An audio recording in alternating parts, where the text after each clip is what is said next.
विद्यार्थी मित्रों, सुप्रभात। कक्षा 9वीं विषय हिंदी के इकाई क्रमांक 2 में से आज हम पाठ नंबर 5 अतीत के पत्र इसके बारे में चर्चा करेंगे। अतीत यानी बीता हुआ समय जो पत्राचार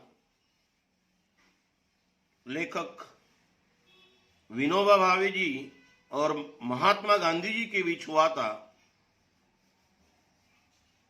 वो हमें यहां पढ़ने के लिए प्रस्तुत है।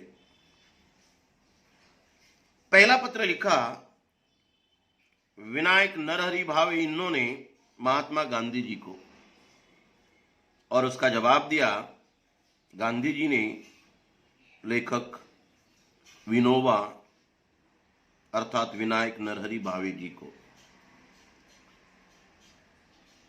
विनायक नरहरि भावे इनका पूर्ण नाम।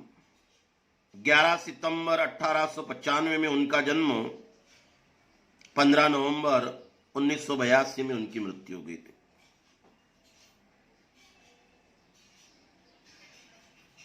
विनायक नरहरि भावे स्वतंत्रता संग्राम एक सेनानी के रूप में, सामाजिक कार्यकर्ता, प्रसिद्ध गांधी विचारक थे।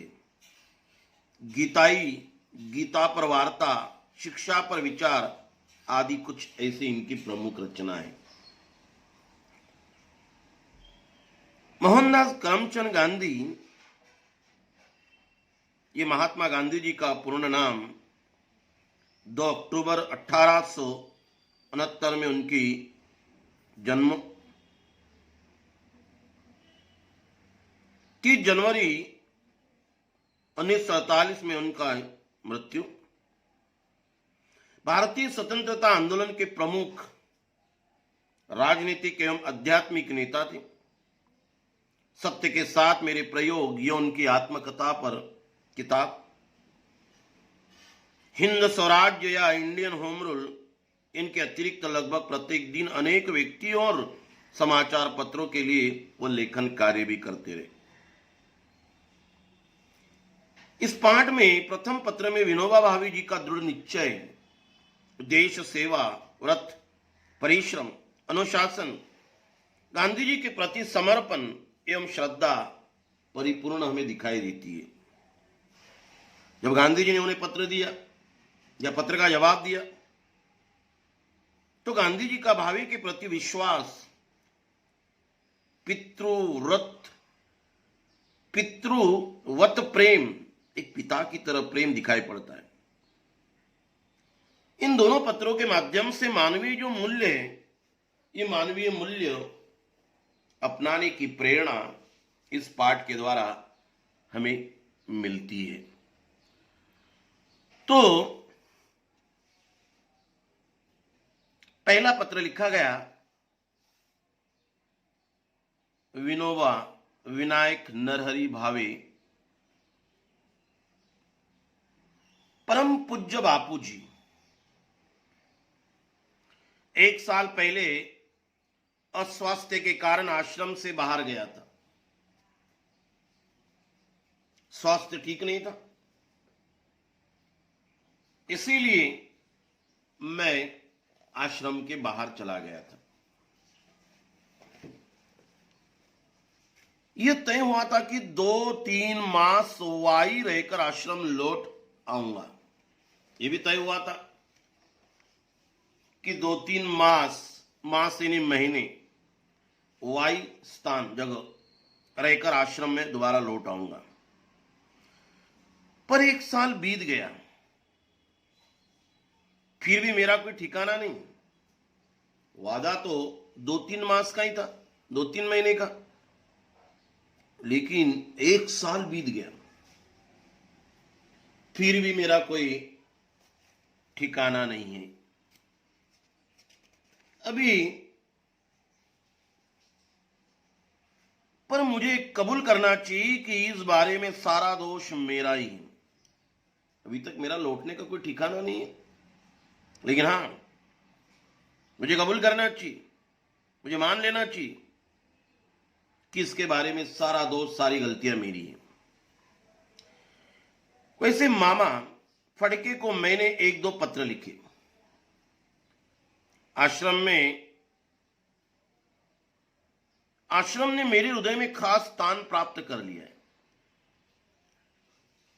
मैंने मामा जी को 2-3 पत्र लिखे,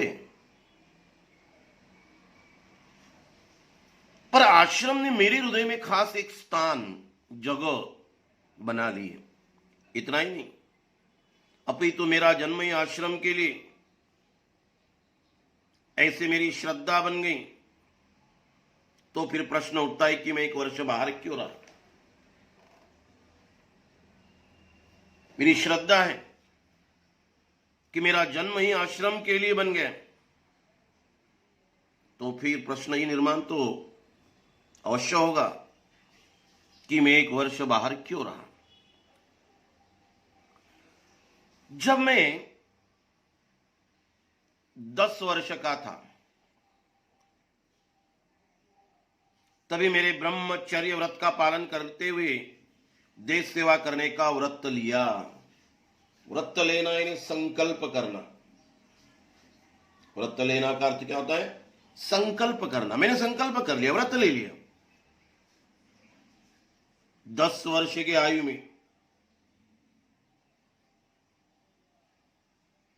कि मैं ब्रह्मचर्य व्रत का पालन करूंगा, मैं शादी ब्याह बिल्कुल नहीं करूंगा।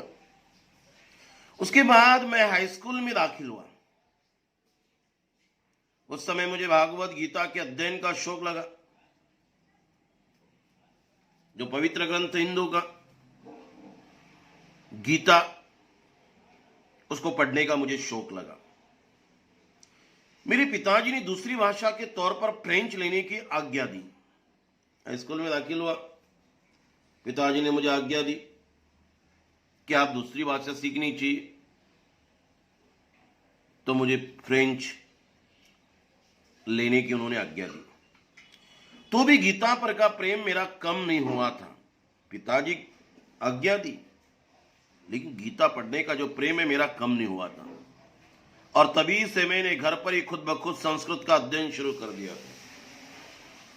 और तभी से मैंने घर पर खुद ब खुद अपने आप संस्कृत भाषा का अध्ययन, पढ़ाई मैंने शुरू कर दी। मैं आपकी आज्ञा लेकर आश्रम में दाखिल हुआ, पर उसी समय वेदांत का अभ्यास करने का अच्छा मौका हाथ लग गया। उसी वक्त मुझे वेदांत पढ़ने का, उसका अभ्यास करने का अच्छा मौका यानी अवसर मुझे हाथ लग गया, प्राप्त हो गया। वाई में नारायण शास्त्री मराठे नामक एक आजन्म ब्रह्मचारी विद्वान विद्यार्थी को वेदांत तथा दूसरे शास्त्र सिखाने का काम करते थे। वाई में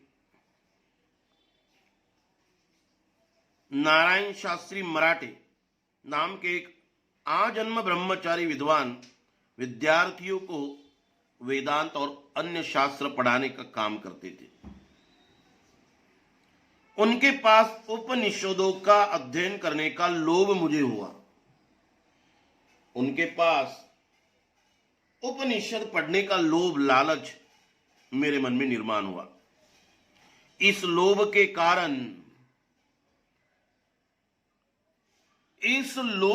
कारण वाई में मैं ज्यादा समय रह गया। 2-3 मास की बात हुई थी, 1 वर्ष हो गया। अब 1 वर्ष क्यों रह गए? उन्होंने उसका जवाब दिया।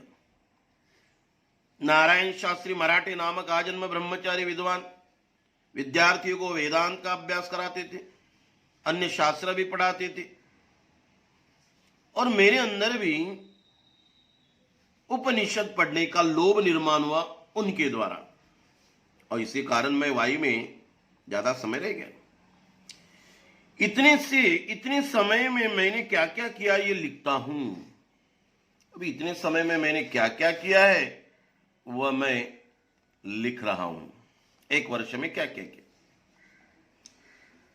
जिस लोभ के खातिर, लोभ यानी लालच, उपनिषद पढ़ने का हुआ था, मैं इतने दिनों आश्रम से बाहर रहा, मेरा वह लोभ और उसका कार्य नीचे लिखे अनुसार है। कौन सा कार्य किया देखते हैं। स्वास्थ्य सुधार के निमित्त, स्वास्थ्य सुधार के लिए पहले तो मैं 10-12 मील घूमना शुरू किया। 10-12 मील में घूमता था स्वास्थ्य सुधार के लिए। बाद में 6 से 8 सेर अनाज पीसना चालू किया। पत्थरों की चक्की पर 6 से 8 सेर अनाज वो पीसते थे। पावसेर, अस्तेर, सेर और अल्धेल। एक अल्धेल यानी 3.5 किलो। तो वो कहते कि बाद में 6 से 8 सेर अनाज मैंने पीसना चालू किया। आज 300 सूर्य नमस्कार घूमना ये मेरा व्यायाम है। इससे मेरा स्वास्थ्य ठीक हो गया। इतना व्यायाम उन्होंने किया। पहले तो 10-12 मील घूमना, 6 से 8 सेर अनाज पीसना, 300 सूर्य नमस्कार, बाहर घूमना, ये विनोबा भावे जी का व्यायाम था और इससे उनका स्वास्थ्य क्या हो गया, ठीक हो गया। उसके बाद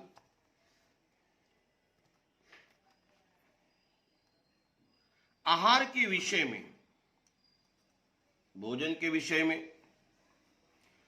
पहले 6 महीने तक तो नमक खाया। पहले 6 महीने तक मैंने नमक खाया, बाद में उसे भी छोड़ दिया। मसाले वगैरह बिल्कुल नहीं खाए और आजन्म नमक और मसाले न खाने का व्रत लिया। वो भी मैंने संकल्प कर लिया। पहले 6 महीने नमक खाया, उसे भी छोड़ दिया। बाद मसाले वगैरह बिल्कुल नहीं खाए और आज जन्म मरते दम तक नमक और मसाले नहीं खाऊंगा, ऐसा मैंने व्रत ले लिया, संकल्प कर लिया। फिर दूध शुरू किया। बहुत प्रयोग करने के बाद यह सिद्ध हुआ कि दूध बिना बराबर चल नहीं सकता। फिर भी अगर इसे छोड़ा जा सकता है तो छोड़ देने की मेरी इच्छा है। फिर मैंने दूध पीना शुरू कर दिया। बाद में पता चला कि दूध बिगर तो मैं चल ही नहीं सकता। फिर मैंने अगर इसे छोड़ दूं, ये मेरी इच्छा निर्माण हुई। 1 महीना केले, दूध और नींबू पर बिताया, इससे ताकत कम हुई। 1 महीना मैंने केले, दूध और नींबू बस इतना ही सेवन करके मैंने बिताया। इससे मेरी ताकत जो है, शारीरिक कमजोरी आने लगी, मेरी ताकत कम हो गई। और क्या काम किए 1 साल के भीतर?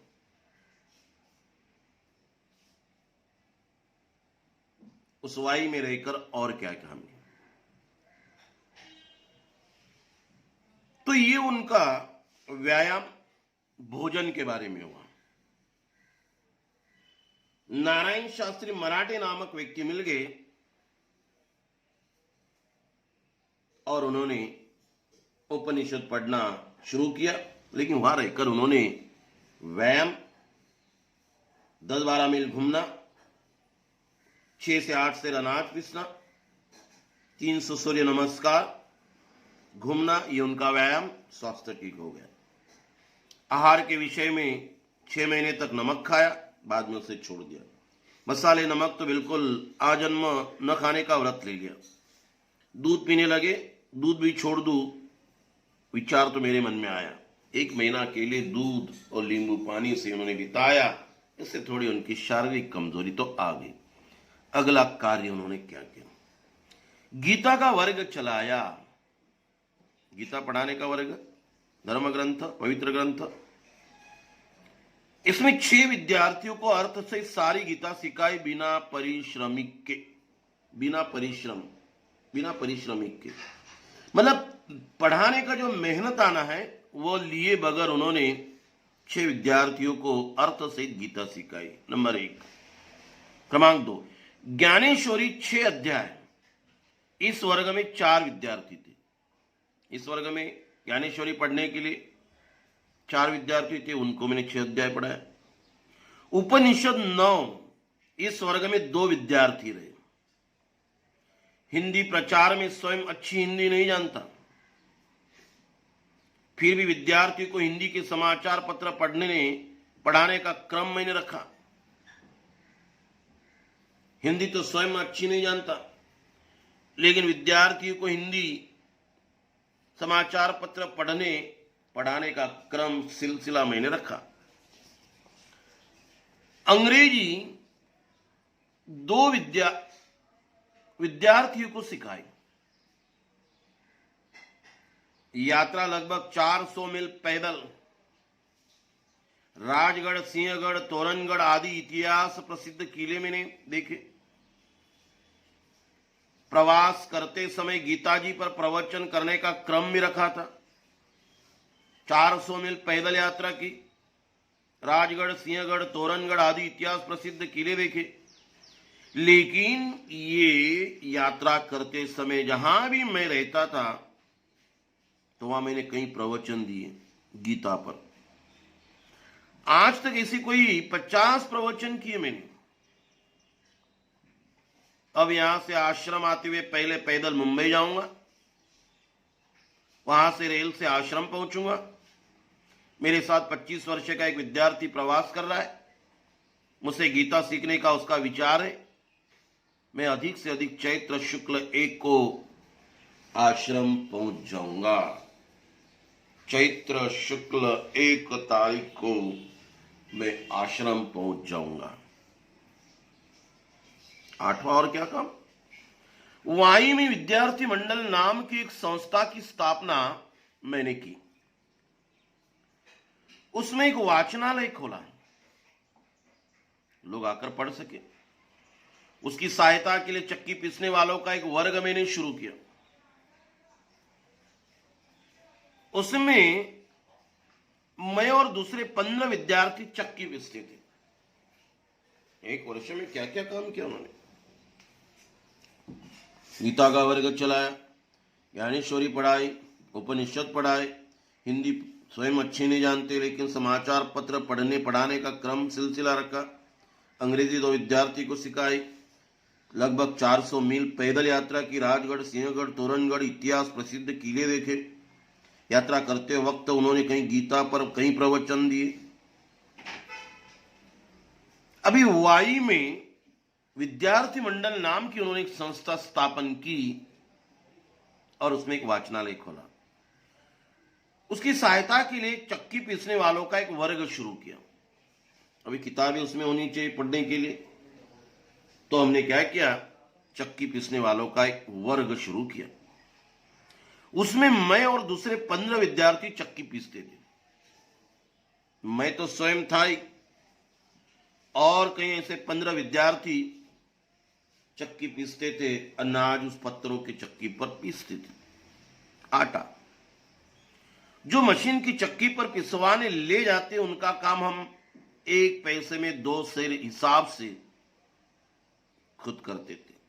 जो मशीन की चक्की पर पिसवाने जाते थे, उनको हम कहते थे, भाई 1 पैसा दे दो, 2 सेर हम खुद पिसवा देंगे। ये करते और ऐसे पैसे वाचनालय को देते। पैसे वालों के लड़के भी इस वर्ग में शामिल हुए थे। जो अमीर लोग हैं उनके लड़के भी। ये वर्ग कोई 2 मास चला, मास यानी महीना चला, और वाचनालय में 400 पुस्तकें इकट्ठा हो गई। इस तरह से हमने एक मंडल बनाया, विद्यार्थी मंडल। उसके द्वारा एक वाचनालय खोला। किताबों की आवश्यकता थी। हम क्या करते थे, 1 पैसे में 2 सेर हिसाब से पीसते थे। और ये पैसे जब इकट्ठा हुए तो हमने क्या किया, हमने 400 पुस्तक इकट्ठा कर वाचनालय में रखी।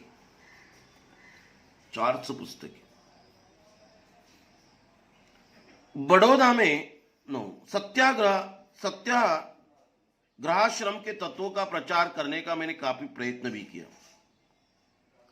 बड़ौदा में 10-15 मित्र थे। सबको लोक सेवा करने की इच्छा है। इस कारण वहां 3 वर्ष पहले हमने मातृभाषा के प्रचार के लिए एक संस्था स्थापित की थी। इस संस्था के